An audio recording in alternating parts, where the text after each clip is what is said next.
Ayan nga po, dumating na po yung ating mga materyales. Ito po yung mga bakal, ang trusses.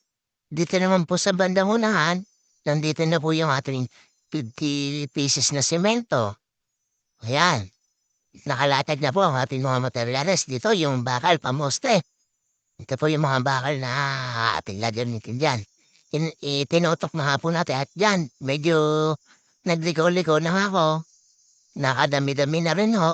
Wala nagbibideo kaya eto binidyohan ko lang na konti. Ayan, gumamit nga po ako ng atop diyan para mabilis. Yun, ganun lang. Ka-basic.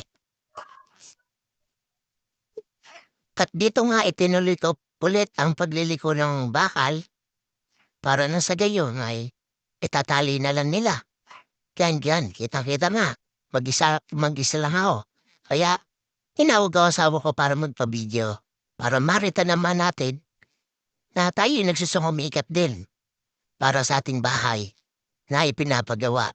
So ayan nga, medyo hindi pa tayo sanay magliko at hindi naman natin trabaho tong ganito, hindi natin way. Pero pinipilit pa rin natin para nga tayo ay makatipid sa labor. At ganyan, dumating na ang aking biyanan, tinulungan na akong magawa ng poste. Totally, siya yung nagawa talaga ng poste. Ayan, biyanan ko pong lalaki. Napakabait po niyan. At napakasipag po. Ayun nga, binidyo niya ulit kami ng asawa ko.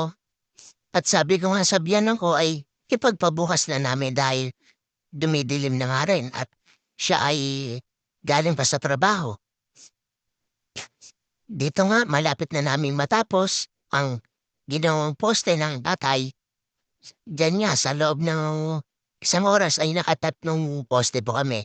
So, hanggang dito na lamang po. Hanggang sa muli natin pagkakita. Paalam!